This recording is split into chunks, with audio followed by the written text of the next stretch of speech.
નમસ્કાર ગુજરાત વાસીઓ, ફરી એક વખત આપ સર્વ મિત્રોનું હાર્દિક સ્વાગત છે આજના તાજા અને નવા હવામાન સમાચારના વિડીયોની અંદર।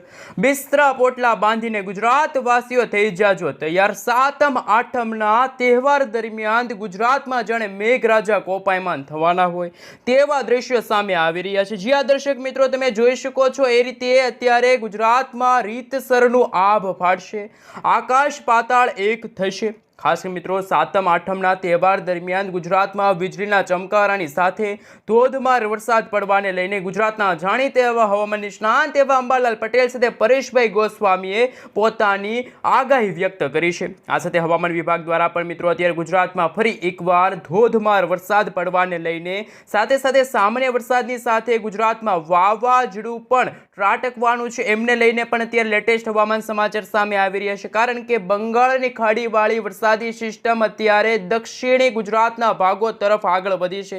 જ્યાં દર્શક મિત્રો અત્યારે ભારેથી ભારે વરસાદ વરસવાને લઈને હવામાન વિભાગ તરફથી પણ અત્યારે ગુજરાતમાં ફરી એક વખત જાહેર કરી દેવામાં આવ્યું છે રેડ એલર્ટ। આગામી દિવસોની અંદર ગુજરાતમાં ખાસ કરીને 17 તારીખના રોજ મઘા નક્ષત્રની શરૂઆત થશે અને આ નક્ષત્રની શરૂઆતની સાથે ગુજરાતમાં રીતસરના ઘણા બધા ભાગો પાણીમાં ડૂબતા હશે। ગુજરાતમાં 8 થી લઈને 10 ઇંચ સુધીના ધોધમાર વરસાદ પડવાને લઈને પણ હવામાન વિભાગે પોતાની આગાહીઓ વ્યક્ત કરી છે। આ સાથે મિત્રો તમે જોઈ શકો છો જેમ જેમ સમયગાળો પસાર થતો જશે તેમ તેમ હાલ હવામાનમાં મોટા અસ્થિરતા ઉત્પન્ન થશે અને મિત્રો કહી શકાય કે બંગાળની ખાડીવાળી વરસાદી સિસ્ટમ અત્યારે તો મધ્ય ભારતના ભાગો સુધી પહોંચી છે। આ સાથે ઉત્તર ભારતના ભાગોની અંદર પણ જેમાં જમ્મુ કાશ્મીરના ભાગોની અંદર વાદળ ફાટ્યું હતું। જો આ વરસાદી સિસ્ટમ ઉત્તર ભારતવાળી વરસાદી સિસ્ટમ યુટર્ન લેશે ને ગુજરાત નજીક આવશે તો ગુજરાતમાં ફરી એકવાર ભારેથી ભારે વરસાદનો નવો રાઉન્ડ જોવા મળશે। આ સાથે મિત્રો ગુજરાતમાં 16 તારીખથી વરસાદનો નવો રાઉન્ડ શરૂ થવા જઈ રહ્યો છે અને આ વરસાદી રાઉન્ડના કારણે ગુજરાતમાં જે અત્યારે ગરમી અને ઉકળાટનું પ્રમાણ વધ્યું છે એમાં પણ ખેડૂત મિત્રો છે એમને રાહત મળશે, ગુજરાતવાસીઓને રાહત મળશે। કારણ કે હવે પછીના દિવસોની અંદર ગુજરાતમાં છે મિત્રો ભારેથી ભારે વરસાદની સંભાવના જોવા મળી રહી છે। હવે મિત્રો આપણે જાણીશું કે હવામાન વિભાગ તરફથી આગામી 3 કલાક માટે ગુજરાતના કયા વિસ્તારની અંદર ભારેથી ભારે વરસાદની સંભાવના જાહેર થઈ છે, નકશા રજૂ થયા છે એમના વિશે વાત કરીએ તો મિત્રો તમે જોઈ શકો છો આગામી 3 કલાકમાં દક્ષિણ ગુજરાતના ભાગોની અંદર જેમાં છોટાઉદેપુર, નર્મદા, તાપી, આ સાથે સુરત, નવસારી, ડાંગ, વલસાડ, દમણ, દાદરાનગર હવેલી લાગુના વિસ્તારની અંદર ભારેથી ભારે વરસાદ પડવાને લઈને હવામાન વિભાગ તરફથી અત્યારે કહી શકાય કે યલો એલર્ટનું સિગ્નલ જાહેર થયું છે। પરંતુ 15 તારીખના રોજ તમે જોઈ શકો છો વરસાદી માહોલ વધશે। ગુજરાતમાં વીજળીના ચમકારાની સાથે ધોધમાર વરસાદની પણ આગાહી સામે આવી છે। આ સાથે મિત્રો ગુજરાતમાં 15 તારીખના રોજ કચ્છ છે, સુરેન્દ્રનગર છે, મોરબી છે, દેવભૂમિ દ્વારકા છે, જામનગર છે, ભાવનગર, અમરેલી, ગીર સોમનાથ, જૂનાગઢ, પોરબંદર, રાજકોટ લાગુના વિસ્તારની અંદર વરસાદે વિરામ લીધો હોય તેવા હવામાન સમાચાર છે। પરંતુ 16-17 તારીખના રોજ જેમાં ખાસ કરીને 17 તારીખના રોજ ગુજરાતમાં મઘા નક્ષત્રની શરૂઆત થશે અને આ નક્ષત્રની શરૂઆતની સાથે ગુજરાતમાં ફરી એકવાર જળબંબાકાર જેવી પરિસ્થિતિનું નિર્માણ થશે। ગુજરાતમાં મેઘ તાંડવ થવાનું છે અને ગુજરાતના દક્ષિણી ગુજરાતના ભાગોની અંદર જેમાં ખાસ કરીને દક્ષિણ ગુજરાતના તમામ જિલ્લાઓની અંદર વીજળીના ચમકારાની સાથે કહી શકે કે વાવાઝોડું પણ ગુજરાતને અસર કરી શકે છે।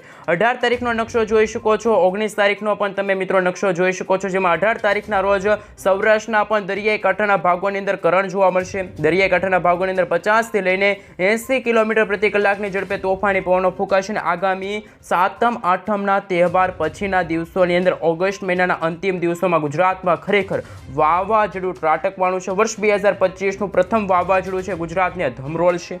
જ્યાં દર્શક મિત્રો તમે 19 તારીખનો નકશો જોઈ શકો છો, 19 તારીખના રોજ સાર્વત્રિક વરસાદ જોવા મળશે જેમાં ગુજરાતના ઉત્તર ગુજરાત, મધ્ય ગુજરાત, સૌરાષ્ટ્રના દરિયાઈ કાંઠાના ભાગોની સાથે દક્ષિણ ગુજરાતના તમામ જિલ્લાઓની અંદર ભારેથી ભારે વરસાદ જોવા મળશે। ત્યારે અંબાલાલ પટેલ દ્વારા પૂરની આગાહી પણ વ્યક્ત કરવામાં આવી છે। પરેશભાઈ ગોસ્વામીએ પણ કહ્યું છે કે ગુજરાતમાં હજુ પણ આ વરસાદી રાઉન્ડ છે એ ગુજરાતમાં ભૂકા બોલાવશે, ગુજરાતમાં છોતરા કાઢી નાખે તેવા વરસાદ જોવા મળશે। ગુજરાતમાં હજુ પણ 8 થી 10 ઇંચ સુધીના વરસાદ જોવા મળશે। ગુજરાતમાં નદી નાળાઓ છલકાશે, રોડ રસ્તાઓ પાણીમાં ગરકાવ થશે, આભ ફાટશે। ગુજરાત વાસીઓ બિસ્તરા પોટલા બાંધીને તૈયાર રહેજો, ગમે ત્યારે ગુજરાતમાં વાદળો ફાટે તેવા પણ હવામાન સમાચાર સામે આવી શકે છે।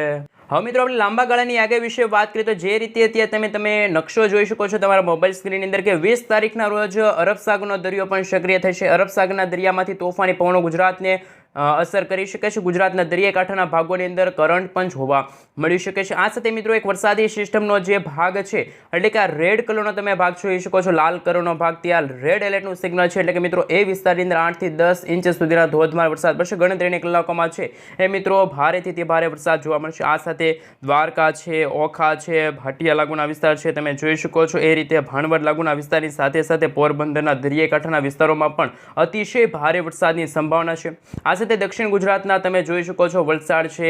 આ સાથે મિત્રો તમે જોઈ શકો છો જેમ સમયગાળો પસાર થતો જશે એમ વરસાદી સિસ્ટમની જે સ્ટોફ લાઈનો છે એ આગળ વધે છે. તો સુરત લાગુના વિસ્તારની અંદર પણ તમે જોઈ શકો છો ડુમસ દરિયાઈ કાંઠાના વિસ્તારોની અંદર પણ અતિશય ભારે વરસાદ પડવાને લઈને હવામાન વિભાગે પોતાની આગાહીઓ વ્યક્ત કરી છે. આ સાથે મિત્રો તમે જોઈ શકો છો જેમ સમયગાળો પસાર થતો ગયો છે અને એ જ ભાગરૂપે દેવભૂમિ દ્વારકાના દરિયાઈ કાંઠાના ભાગોની અંદર પણ અતિશય ભારે વરસાદ છે ગુજરાતને ધમરોળ છે.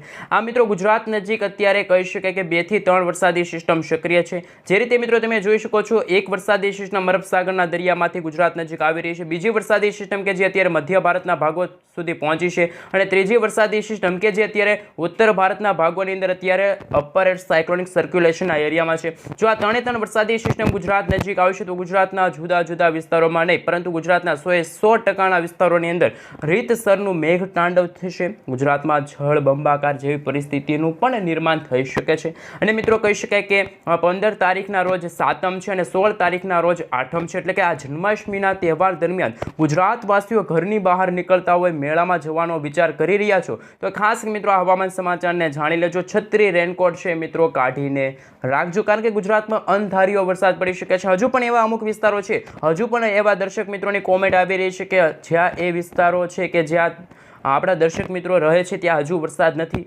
જ્યાં દર્શક મિત્રો હજુ પણ ગુજરાતના અમુક એવા ઘણા બધા વિસ્તારો છે એટલે કે 20 થી 25% એવા હજી પણ વિસ્તારો છે જ્યાં હજુ પણ વરસાદ છે છેલ્લા 15 થી લઈને 30 દિવસ સુધી નથી પડ્યો. જેમાં મહુવા તાલુકાના ગ્રામીણ પંથકોમાં પણ છેલ્લા ઘણા દિવસથી વરસાદે વિરામ લીધો છે. આ સાથે બોટાદ લાગુના વિસ્તાર છે ત્યાં પણ વરસાદે વિરામ લીધો છે. તો એવું ગણી શકાય કે આગામી દિવસોમાં ગુજરાતમાં રીતસરનું મેઘતાંડવ થશે અને ગુજરાતના 100% વિસ્તારોની અંદર કહી શકાય સામાન્યથી હળવા તો અમુક ભાગોમાં વરસાદી ઝાપટા તો અમુક ભાગોમાં વાવાઝોડું પણ ત્રાટકવાનું છે.